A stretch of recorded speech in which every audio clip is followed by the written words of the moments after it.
22 सितंबर 2024 की सुबह करीब 6 बजे पुलिस को खबर लगती है कि कर्नाटका के कारावार इलाके में एक घर में 2 लोगों पर जानलेवा हमला हुआ।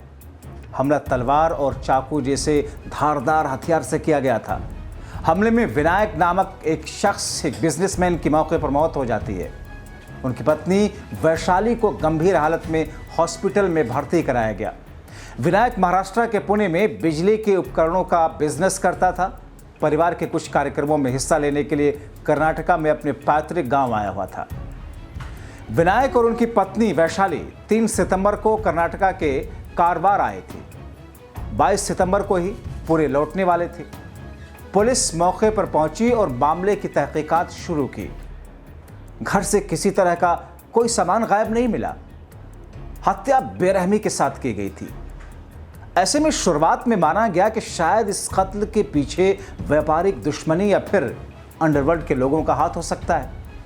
हालांकि पुलिस ने जब सुराग तलाशने की शुरुआत की और केस के तह तक गई तो कहानी कुछ और ही निकली। ये मामला एक्स्ट्रा मैरिटल अफेयर और उसके बाद पैदा हुई दुश्मनी का था। विनायक के कत्ल के लिए पूरी प्लानिंग के साथ में एक पुरानी कार खरीदी गई। सुपारी देकर के कॉन्ट्रैक्ट किलर बुलाए गए थे और कत्ल के लिए पहले से एक दिन चुना गया था।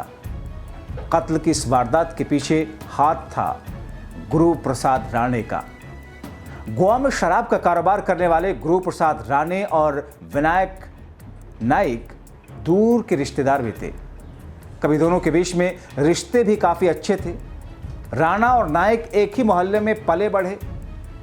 इंडियन एक्सप्रेस की रिपोर्ट के मुताबिक इसी बीच राणे के अवैध संबंध नाइक की पत्नी के साथ, और अजीब इत्तेफाक देखिए, नाइक के अवैध संबंध राणे की पत्नी के साथ बन गए।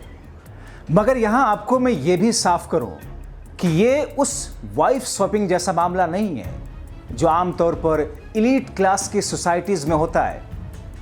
अवैध संबंधों का पता जब दोनों के परिवारों को चला तो उनके बीच में दुश्मनी होना बहुत स्वाभाविक था।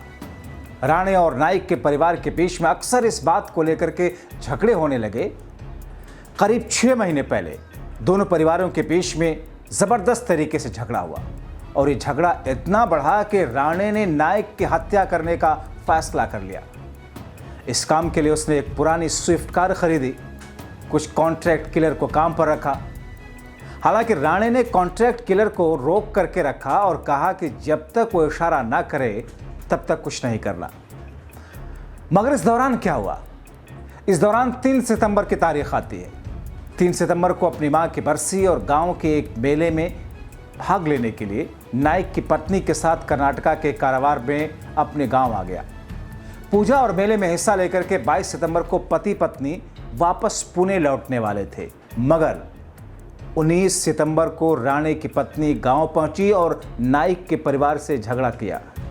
नाइक ने तुरंत राणे को फोन मिलाया, गालियां देते हुए, अपशब्दों का प्रयोग करते हुए अपनी पत्नी को वापस बुलाने की बात कही। नाइक ने राणे को उसके परिवार से दूर रहने की हिदायत दी। अब राणे को भी गुस्सा आया और उसने अपने कॉन्ट्रैक्ट किलर्स का नाइक का काम तमाम करने का इशारा कर दिया।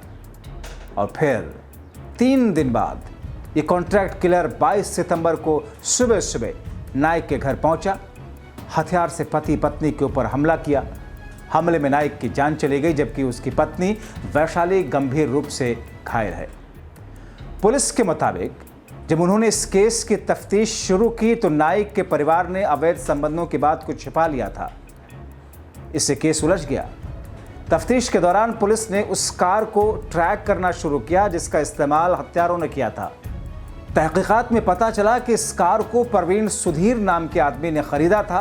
बाद में उसने इसे अशोक राणे नाम के शख्स को बेच दिया था और उससे ये कार गुरु प्रसाद राणे ने खरीद ली। इसके बाद में कड़ियों को जोड़ते हुए पुलिस ने तीनों हत्यारों को गिरफ्तार कर लिया। वहीं इनकी गिरफ्तारी की खबर फैलते ही गुरु प्रसाद राणे ने गोवा में अपनी जान खुद ले ली। तो कहते हैं ना, गलत तरीके और गलत रास्ते पर जाने का अंजाम भी बेहद गलत होता है। जिसकी नज़ीर, जिसकी मिसाल ये कहानी है जो कि आपने देखा। इसलिए सतर्क रहें।